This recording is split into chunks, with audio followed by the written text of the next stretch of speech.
Here's a little more entertainment news. This happened, I guess, Sam Neill, who I like as an actor, he was in Jurassic Park. That's when I first saw him. He's been a lot. Was he in like Dead Calm? He was in Dead Calm. That was great. Incredible. What a great movie. Long ago, though.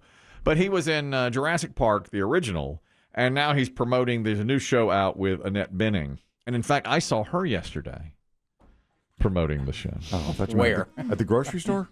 No. She was on television. Kelly Ripa. I'm kind of pulled into this show. Oh, Kelly Clarkson. I'm sorry, Kelly Clarkson is who she was on. Yeah, I was interested when she started talking about it. It's on Peacock. What's the show? Can't think of the name, but it's like a family We're into it. murder drama. What's your 30-second pitch? We're totally into it. Family murder drama. Yeah, It's, Secrets of Family Secrets. Yeah. It's from the producers of Big Little Liars, which I think Chris Kelly watched. Big Little Lies. Big Little Lies. My wife, my gorgeous wife, the A-Train, has read the book and said it was very good. She's considering getting Peacock for it. Is this based on actual event or is this fiction? Fiction, total fiction. And Benning, it's Annette Bening's first ever television show. Oh. And she adored working with Sam Neill, as you can imagine. I wouldn't. They both have 4 children, and the couple in the show have 4 children. I don't know the name of the show. I have no idea. But yesterday, Sam Neill was promoting it, and he was on the Today Show and was talking about, they were talking about Jurassic Park. When was the last time you saw it? And he said, actually, it's an interesting story. The last time I saw Jurassic Park was at the premiere in London. He went to the premiere here. He went to the premiere in New York, L.A., and then London. And he said, I've seen it 3 times, and that was the last time. But when he saw it in London, they had a pre-show party, and he was in a tuxedo, and he was seated directly next to Princess Diana in 1993. So he's telling this story that Princess Diana is on his left. He's sitting there, and on his right is his 10-year-old son, who's now in his 40s. And he told this story of what happened while the 3 of them, along with another group, of course, the big group in the theater, watched Jurassic Park. There was a royal premiere in London, and it was a sort of fortuitous occasion. You don't get to sit beside Princess Diana every day, but my son was sitting on the other side here, and it was kind of unfortunate because once it starts getting exciting, it's about 45 minutes in, he was so carried away with things. He was about 10 years old at this point. He started to fart unreasonably. Was it audible? I did not see that coming. No, it wasn't that audible, but it was very marked. It was very marked, which means it smelled very badly. So couldn't help but miss. He started, couldn't miss it. Correct. And he said it was awful because of the princess's reaction. And there was a sort of draft through the cinema, and it was all drifting in the princess's direction. And I was there in my dinner suit and my bow tie and things, sweating like crazy because I thought the princess is going to think this is it is this little boy here. Did you rat him out? Did you say I'm sorry? That was not me. No, I couldn't. Oh, really. you could. But he hates me telling that story. But it's an how old is absolutely he true now? one. He's 40. Oh, he's grown up. Yeah. I have 4 kids, and he's one of them. I think that's how I'll describe my son one day. I have 2 kids, and he's one of them. He's one. My son is one of them. Tell us about your family. I have 2 kids, and he's one. He's one. One of them's my son. Apparently, the princess had a noticeable time with the odor. She kept, getting out her royal hanky and putting it over her nose. But the 10-year-old in Jurassic Park just couldn't hold himself. It was an exciting movie. He just could not help it. That's what I do when there's a fan or something. Like, when I'm in the gym, sometimes I'll let one escape accidentally. And luckily, a lot of times I'll do it, and it's near a fan, and it'll blow right down. You try to time it to the beat of the music. Yes, because if you don't, you don't want to fart on the offbeat. Dave knows rhythms. That's right. I don't do it on the downbeat. I don't. It's all that jumping and jostling. That was it. Actually, interesting as well. And Biggie did this. He made me. He said, we have to do this for the comedy of it. But I said, I don't know about this. Harrison Ford's telling a story. This has to do with flatulence, which is a topic I don't care More for. movies and farts? Yeah. Harrison Ford says he's so tired of the Indiana Jones theme and he was on a podcast telling this, that everywhere he goes, like if he goes into a restaurant, they start playing the Indiana Jones. And recently he had a colonoscopy. He's 80. He's past 80 now. So at his 80th birthday, he had a colonoscopy. And they played it beforehand as he was like drifting off. They were playing Indiana Jones. And they started playing. He said they were, you know how you go back into The fart chamber. I hate that term. But that's where he was. And they were playing. And Biggie said, we have to do this. I said, all right. Okay. That's enough. I made all those noises myself. That's a homemade. I assembled them over a week. It took a long time. We've had that. We've been sitting on that story for a week. Yeah. Harrison Ford said, stop playing. I just had to leave my phone on record constantly. Well, we play the regarding Henry theme, but nobody knows it. Well, right. And he says enough already. I had a strict diet of beans and lentils. Who gets picked at the office that day to stay in that room and just listen to people over and over coming in passing gas? It's a rough road. Or was there a title for that? Is that a given position? Or The fart chambermaid. yeah. And it works. They all have nursing degrees. A Remember? job's a job. Is that not where, like, are you breaking in? Is that like your internship when you do that? But it or seems is like anyone could do that. That's your first year. Yeah, That's your think- first year out. I mean, I think I could do that. You know, all you do is when you wake up, they tell you, all right, let one fly. Hit it. And A lot of people need jobs. that's right. And then when they first come out, they're still asleep. Just press on their bellies and Yeah, watch. and watch it happen. It's like humans popping I know. bubble wrap. I know. You can't help but do it. If Harrison Ford came into my chamber, I'd probably play. I'd think I was being clever by playing the Indiana Jones thing. You wouldn't play Star Wars?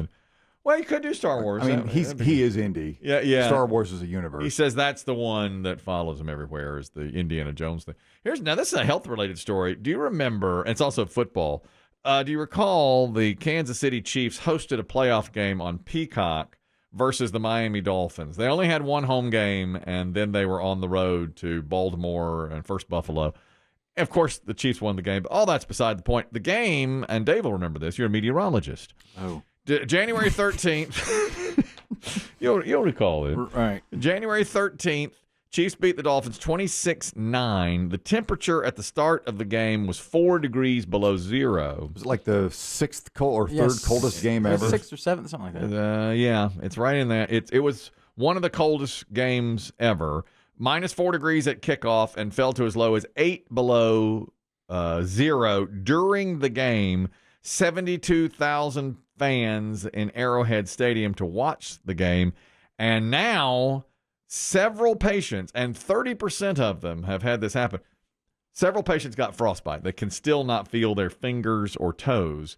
And some of them now are having discoloration with fingers.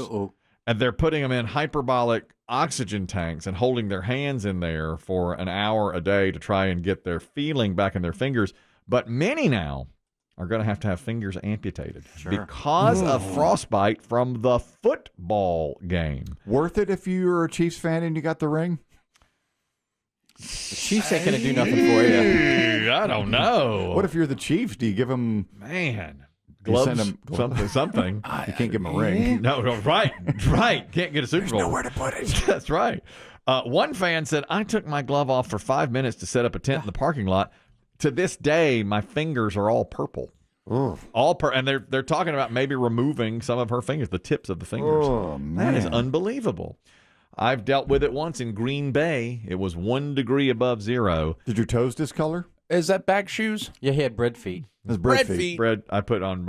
My friend Terry told me she grew up in the Jamestown, New York area, upstate New York near Buffalo. And she said, put on a pair of socks, then put on bread bags, okay? Then put on another pair of socks, and your feet will stay warm. So I had to go buy 2 loaves of Merita while I was in Green Bay. And Feed the ducks, the bread. Fed, threw out the bread for the birds, and then put on the bread bags. But to this day, the tops of 3 of my toes on my left foot are numb. The very top, I can't feel them. So if someone was to jab you with a pinprick, you wouldn't feel it? I would feel that. What I can't feel is if you rub across, it just is like tingle. It's a tingle. Okay, that's what it is. Huh. It's more. They were numb for a while. I couldn't feel. But no them. discoloration. No discoloration. She told me later. I came home. I said, Terry, those bread bags, I'm still numb.